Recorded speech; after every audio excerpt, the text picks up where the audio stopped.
ನಮಸ್ತೆ ಸ್ನೇಹಿತರೆ. ಈ ದಿನದ ವಿಷಯ ಏನು ಯುವಕರು ಈಗ ಮದುವೆ ಹಾಕೊಳ್ತಾ ಇದ್ದೀರಾ, ನೀವು ಜಾಗೃತರಾಗಿರ್ಬೇಕು. ಈ ಮದುವೆ ಆಗುವಂಥ ಸಂದರ್ಭದಲ್ಲಿ ಅದು ಯಾವ್ಯಾವ ರೀತಿ ಜಾಗ್ರತೆ ವಹಿಸ್ಬೇಕು ಅಂತ ತಿಳಿಸ್ಕೊಡ್ತಾ ಹೋಗ್ತೀನಿ ಸ್ನೇಹಿತರೆ. ಪೂರ್ತಿ ವಿಡಿಯೋ ನೋಡಿ. ಹಿಂದಿನ ಕಾಲದಲ್ಲಿ ನಮ್ಮ ತಂದೆ ತಾಯಿ ಅಂದ್ರೆ ಏನಿರೋರು ಹುಡುಗಿ ಫೋಟೋ ತೋರಿಸೋರು ಅಥವಾ ಹುಡುಗನ ಫೋಟೋ ತೋರಿಸೋರು, ಅಥವಾ ನೆಂಟರಲ್ಲೇ ಅಕ್ಕಪಕ್ಕ ದೂರಲ್ಲೇ ಪರಿಚಯಸ್ಥರು ಸ್ನೇಹಿತರು ಮಕ್ಕಳುಗಳನ್ನ ಅಥವಾ ಒಂದೇ ಊರಿನ ನೆಂಟರುಗಳಲ್ಲಿ ಮದುವೆ ಮಾಡುವಂತ ಕಾಲ ಇತ್ತು. ಈಗ ಹಂತವಾಗಿ ಕಾಲ ಬದಲಾದಂಗೆ ಈಗೇನು ಮ್ಯಾಟ್ರಿಮೋನಿಗಳಲ್ಲಿ ಬ್ರೋಕರ್ ಆಫೀಸ್ಗಳ ಮೂಲಕ ಈ ರೀತಿ ಮದುವೆಗಳು ಮಾಡೋ ಪದ್ಧತಿ ಬಂದಿದೆ. ನೋಡಿ, ಇದರಲ್ಲಿ ತುಂಬಾ ಹೀನಾಯವಾದ ಕೆಟ್ಟ ಪರಿಸ್ಥಿತಿ ಬಂದು ತಲುಪಿಟ್ಟಿದೀವಿ. ನೋಡಿ, ಯಾವುದೇ ಊರಿಗೆ ಎಲ್ಲಿಗೆ ಹೋದ್ರು ಹೆಣ್ಮಕ್ಳು ಚೆನ್ನಾಗಿ ಓದಿರ್ತಾರೆ, ಅಥವಾ ತುಂಬಾ ಬಡವ್ರ ಮನೆ ಆಗಿದ್ರು ಸಹ ಚೆನ್ನಾಗಿ ಓದಿರ್ತಾರೆ. ನಂತರ ಇಲ್ಲೇನು ಒಂದು ಜೂಜಾಟ ಅನ್ನೋ ತರನೇ ಅನ್ಬೋದು, ಅಥವಾ ಒಂದು ಗ್ಯಾಮ್ಲಿಂಗ್ ಅನ್ಬೋದು, ಅಥವಾ ಒಂದು ಕಮರ್ಷಿಯಲ್ ವ್ಯಾಪಾರ, ಏನು ದನ ಕುರಿ ಕೋಳಿ ವ್ಯಾಪಾರ ಆಗುತ್ತೆ ಆ ರೀತಿ ವ್ಯಾಪಾರ ಆಗೋದಕ್ಕೆ ಇಳಿದ್ಬಿಟ್ಟಿದ್ದಾರೆ ಹುಡುಗರುಗಳನ್ನ. ಆ ರೀತಿ ಸೆಲೆಕ್ಷನ್ ಮಾಡೋದಕ್ಕೆ ಇಳಿದ್ಬಿಟ್ಟಿದ್ದಾರೆ. ನೋಡಿ, ಎಲ್ಲಿಂದ ಎಲ್ಗಾನ ಹೋಗ್ಲಿ any double degree, triple degree, engineer, doctor, business man ಈ ತರನೇ ಹುಡುಕ್ತಾರೆ. ನಂತರ ಅವ್ರ ಅದೇನು ಪ್ರೊಫೈಲ್ಗಳು ಮ್ಯಾಟ್ರಿಮೋನಿನ ಚೆಕ್ ಮಾಡ್ತಾರೆ.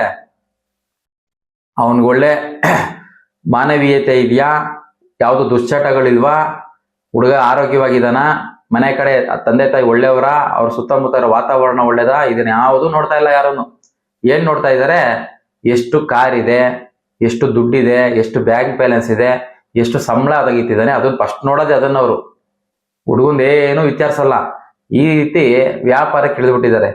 ಅದೇನ ಹೆಣ್ಮಕ್ಳು ತಪ್ಪೋ ಅವ್ರ ತಂದೆ ತಾಯಿ ಅಂದ್ರೂ ತಪ್ಪೋ ಗೊತ್ತಿಲ್ಲ. ಅತಿ ಹೆಚ್ಚು ಅವ್ರ ತಂದೆ ತಾಯಿ ಅಂದ್ರದ್ದು ಅವ್ರದೇ ಆಗಿರ್ತದೆ. ತನ್ನ ಮಗ ಮನೆಯಲ್ಲಿ ಚಪಾರ ಹಾಕೊಂಡು ಕುಡ್ಕೊಂಡ್ ಪಡ್ಕೊಂಡು ಗಾಡಿಗಳದ್ದು ಓಡಾಡ್ಕೊಂಡು ಊರ್ ಸುತ್ಕೊಂಡಿರ್ತಾರೆ.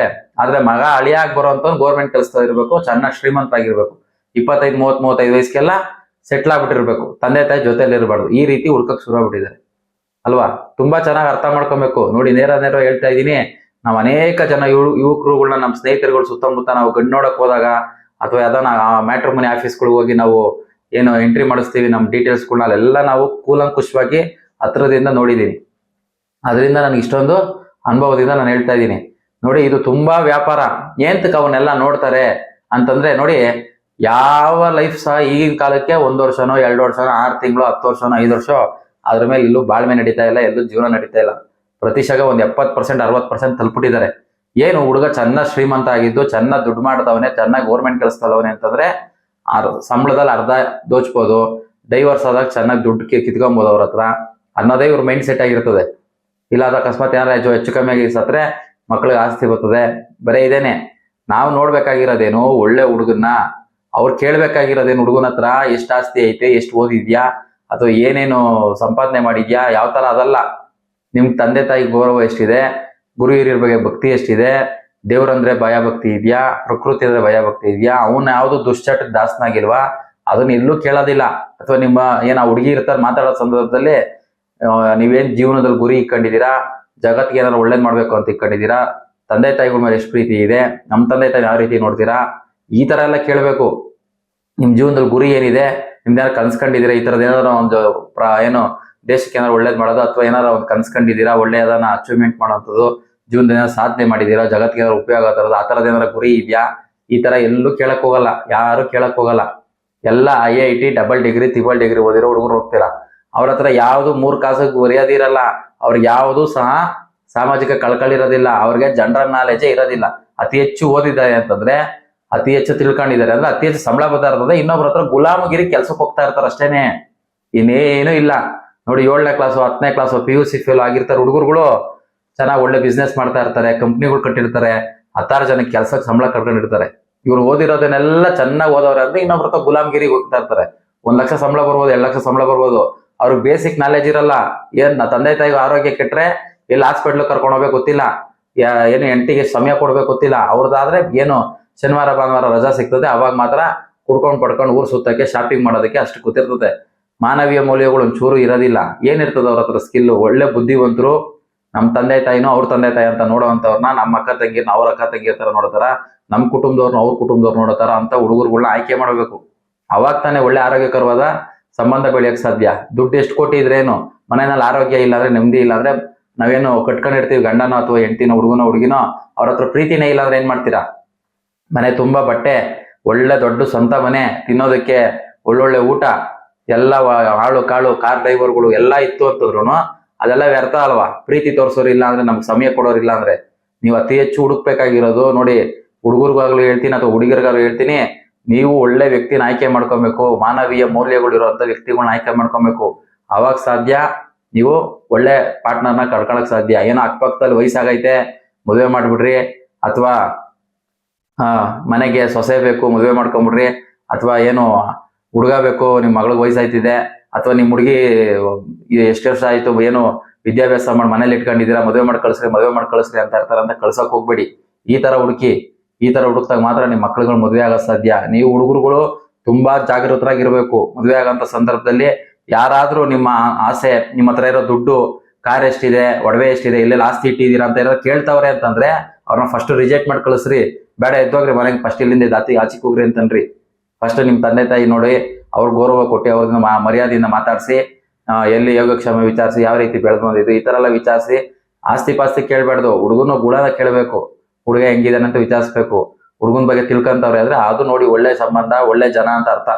ಯಾವಾಗ ತಂದೆ ತಾಯಿ ಬಂದವ್ರು ಫೋನ್ ಎತ್ತಿದ ತಕ್ಷಣ ಮಾತಾಡ್ಬೇಕಾರೆ ಎಷ್ಟು ಆಸ್ತಿ ಇದೆ, ಎಲ್ಲಿ ಎಷ್ಟು ಎಕರೆ ಜಮೀನ್ ಇದೆ, ಸ್ವಂತ ಎಷ್ಟು ಸಂಬಳ ಇದೆ, ಈ ತರ ಎಲ್ಲ ಕೇಳ್ತಾವ್ರೆ ಅಂದ್ರೆ ಅಲ್ಲ ಹಾಕೊಂಬಿಡಿ, ನಿಮ್ನ ವ್ಯಾಪಾರ ಮಾಡಕ್ ಬಂದಿರೋ ನೀವು ಬಕ್ರ ಆಗ್ತಾ ಇದೀರ ಅವ್ರ ಹತ್ರ ಅಂತ ಅರ್ಥ. ಮಾನವೀಯ ಮೌಲ್ಯನೇ ಇಲ್ವಲ್ಲ, ದುಡ್ಡೇ ಮುಖ್ಯ ಅಲ್ವಲ್ಲ. ನಮ್ಮ ಹಿರಿಯರುಗಳು ದುಡ್ಡೇ ಸಂಪಾದನೆ ಮಾಡಿಗಳು ಎಷ್ಟು ಚೆನ್ನಾಗಿ 50 ವರ್ಷ 60 ವರ್ಷ ಸಂಸಾರ ಮಾಡ್ತಿರ್ಲಿಲ್ವಾ ಅಲ್ವಾ? ಅವ್ರದ್ದು ದುಡ್ಡೇ ಇರ್ತಿರ್ಲಿಲ್ಲ ನೋಡಿ. ಯಾವಾಗ ಜಾತ್ರೆಗೋ ಯಾವಾಗ ಸಂತೆಗೆ ಹೋದಾಗ ಶಾಪಿಂಗ್ ಮಾಡ್ತಿದ್ದು ಬಟ್ಟೆ, ಮೀಟ್ರ್ ಬಟ್ಟೆಗಳು ತಗೊಂಬಂದು ಹೊಲ್ಸ್ಕೊಂಡು ಹಾಕೊಳ್ಳೋರು. ವರ್ಷಕ್ಕೆ 2 ಸೀರೆ ತೆಗೆದ್ರೆ ಹೆಚ್ಚೆಚ್ಚು. ಯಾವ್ದೇ ಹೋಟ್ಲು ಇಲ್ಲ, ಎಂಥದ್ದು ಇಲ್ಲ. ಪುರ್ಸೆ ಹೋದಾಗ ಅಲ್ಲಿ ತಗೊಂಬಂದು ತಿಂದಿದ್ದೇನೆ ತಿಂಡಿಗಳು, ಕುರ್ಕುರೆ ಲೇಸ್ಗಳು ಅಲ್ವಾ? ತುಂಬಾ ಆಳವಾಗಿ ವಿಚಾರ ಇದು. ತುಂಬಾ ವ್ಯಾಪಾರಕ್ಕೆ ಹೋಗ್ತಾ ಇದ್ದೀರಾ, ತುಂಬಾ ಏನು ದನ ಕರು ವ್ಯಾಪಾರ ಮಾಡೋ ರೀತಿ ಹುಡುಗರುಗಳನ್ನ ವ್ಯಾಪಾರ ಮಾಡೋ ತರ ಬಂದ್ಬಿಟ್ಟಿದ್ದಾರೆ.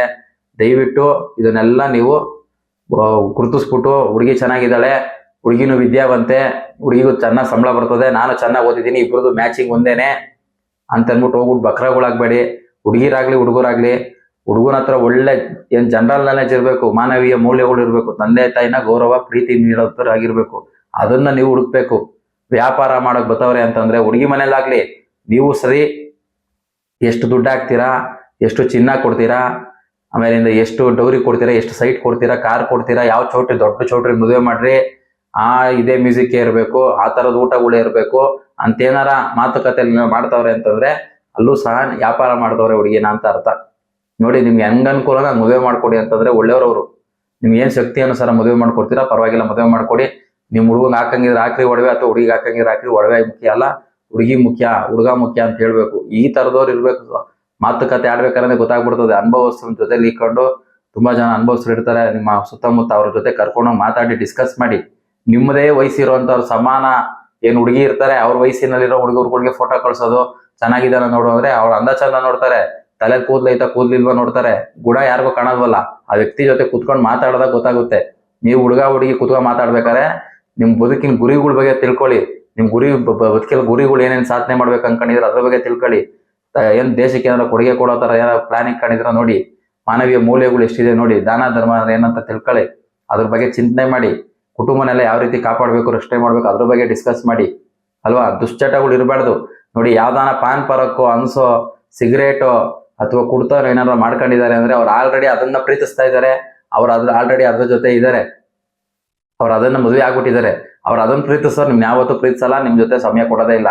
ಸಾಯಂಕಾಲ ಆಯ್ತು ಅಂದ್ರೆ ಅವ್ರು ಹೆಂಡತಿ ಮಕ್ಳು ನೋಡಿಕೊಂಬರಲ್ಲ, ಬಾರ್ ನೋಡಿಕೊಂಡು ಹೋಗ್ಬಿಡ್ತಾರೆ, ಅದು ನೋಡಿಕೊಂಡು ಹೋಗ್ಬಿಡ್ತಾರೆ. ಇನ್ನು ಹೆಣ್ಮಕ್ಳು ಅತಿ ಹೆಚ್ಚು ಮೇಕಪ್, ಅತಿ ಹೆಚ್ಚು ಸೀರೆ, ಅತಿ ಹೆಚ್ಚು ಶಾಪಿಂಗ್, ಅತಿ ಹೆಚ್ಚು ಹೊರಗಡೆ ತಿಂಡಿ ತಿಂತಾವ್ರೆ, ಅತಿ ಹೆಚ್ಚು ಈ ತರ ದುರ್ಬುದ್ಧಿ ಐತಿ ಅಂದ್ರೆ ಅವ್ರೆಂದಿಗೂ ನಿಮ್ಗೆ ಮರ್ಯಾದೆ ಕೊಡೋದಿಲ್ಲ. ಅವ್ರೆಂದಿಗೂ ನಿಮ್ಗೆ ಶಾಂತಿ, ಸುಖ ಶಾಂತಿ, ಮನೇಲಿ ನೆಮ್ಮದಿ ಕೊಡೋದೇ ಇಲ್ಲ. ಅವ್ರು ಅದನ್ನೇ ಹ್ಯಾಬಿಟ್ ಮಾಡ್ಕೊಂಡ್ಬಿಟ್ಟಿರ್ತಾರೆ, ಅವ್ರು ಅದನ್ನೇ ಡೈಲಿ ಮಾಡ್ತಾ ಇರ್ತಾರೆ. ನಿಮ್ಗೆ ಅದೆಲ್ಲ ಇಷ್ಟ ಆಗಲ್ಲ ಅಂತಂದ್ರೆ ತುಂಬಾ ಯಾಮಾರ್ತೀರಾ.